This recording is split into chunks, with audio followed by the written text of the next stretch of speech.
જે આપણો પરિચય ને તમારી પાસે હુમલો થયો છે કેવી રીતે શું થયું શું કહેશો? મારું નામ રતિલાલ પ્રેમજીભાઈ પટેલ, કચ્છ કડવા પાટીદાર સનાતન સમાજ પાટનગર મંજીપુરા. આ સમાજના હું કારોબારી સભ્ય છું અને અમારી સમાજે આ 14 પ્લોટ લીધા છે, જે આશરે 24.5 ગુંઠાની આજુબાજુ છે. તો અહીંયા અમારે આ કમ્પાઉન્ડ બનાવવાનું કામ ચાલુ હતું. તો અમારા સમાજના મોભી પ્રમુખ મંત્રીએ અમને કીધું કે સવારમાં અહીંયા આવો એટલે આપણે હેલ્પ થઈ જાય ને બાઉન્ડ્રી મારી દઈએ. સવારમાં બાઉન્ડ્રી મારવાનું કામ ચાલુ હતું.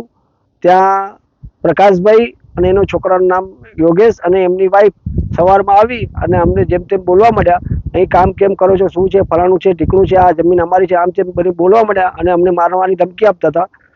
અમે એમને ના પાડી તો એ લોકો ઉશ્કેરીને ત્યાં બાજુમાં કોસ પડી હતી નરાસ લોખંડની, એ લઈ અને અમને મંત્રીને મારવા ગયા. તો મંત્રીને સાઈડમાં કરી હું ગયો તો પછી મને ઠોકી દીધી, મને પાડી દીધો અને મને ગરદા પાટાનો માર માર્યો અને પછી મને વાગ્યું. એટલે અમારા સભ્ય જે છે બધા એ મને લઈ અને સિવિલમાં પ્રાઇવેટ ગાડીમાં લઈ ગયા અને ત્યાંથી અમે બધું સિવિલમાં દવા કરાવી અને કેસ બેસ અમે નોંધાયો છે. ઘણીવાર અમને ધમકી આપી ગયા છે કે અહીંયા કને અમારી જગ્યા છે, પણ હકીકતમાં અમે આ કોર્ટમાં કેસ જીતી ગયા છીએ બધો જ, અને અમારી કને બધા પુરાવા છે. અમે એમને એમ કીધું તમે સ્ટે હો તો તમે સ્ટે બતાવો અને કાયદેસર કરો. અમારા તરફથી અમે કાયદેસર બધું કામ કરીએ છીએ, છતાં પણ આવી બધી અડચણો આવી લાવે છે અને અમારા કામમાં વિઘ્ન નાખે છે.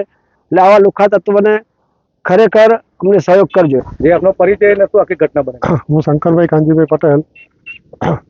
આ અહીંયા કને અમારે દિવાલ કરવાનું ચાલુ હતું. હું બી કચ્છ કડવા પાટીદાર સનાતન સમાજનો કારોબારી સભ્ય છું. રતિભાઈને પેલા કોસ મારવા ગયો, હું બચાવવા ગયો, એમાં મારી ફેટ પકડી, કપડાં ફાડી નાખ્યા અને પાછળ 2-4 મુક્કા માર્યા. હુમલો કેમ કર્યો? હુમલો એટલે અહીંયા આગળ અમારે પહેલે દિવાલ બનાવવાનું કામ ચાલુ કર્યું હતું.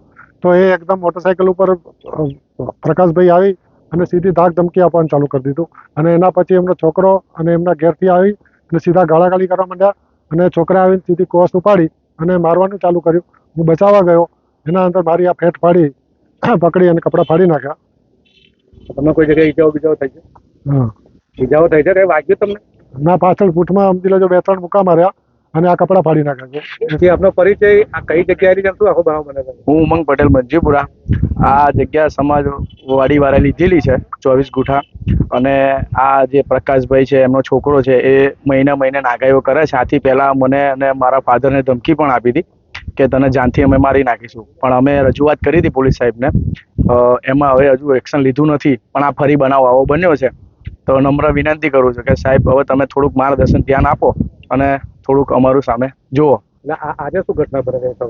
આ સવારમાં અહીંયા દિવાલનું કામ ચાલતું હતું અને ખાડા ખોદતા હતા. ડાયરેક્ટ આવી અને એનો છોકરો પહેલા દંડો લઈને આવ્યો, પછી એ મૂકીને આવ્યો, પછી એના મમ્મીને લઈને આવ્યો, પછી એના મમ્મીએ ડાયરેક્ટ સાડીનું કપડાં ઉતારવાના ચાલુ કરી દીધા અને એવું બધાને કહે કે તમે મારું તો દુષ્કર્મ કર્યું છે, એવી રીતે તમને બધાને અંદર નખાઈ દઉં છું, ખાસ કરીને તને. તો મેં એવું કીધું, મેં કહું વાંધો નહીં, જે થશું એ આપણે કાયદેસરની કાર્યવાહી કરીશું. તો મને કહે કે મારી જોડે કોર્ટના કાગળિયા છે, બધું છે. મેં કહું તમે બધું પોલીસ સ્ટેશન રજૂઆત કરો. તો અમે પોલીસ સ્ટેશન આવીએ છીએ એમ.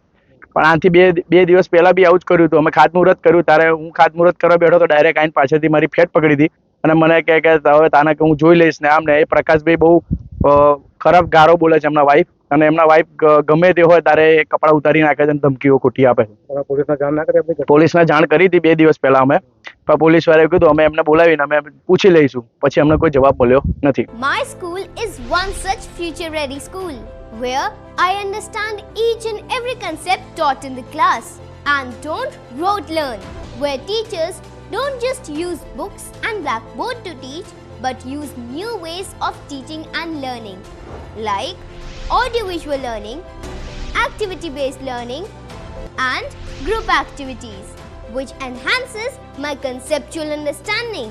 My school also teaches coding, which is an important 21st century skill.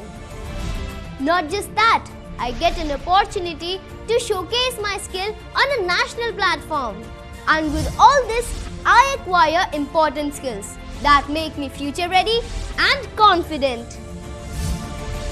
Would you also like to know where is my future ready school? Visit now and see for yourself.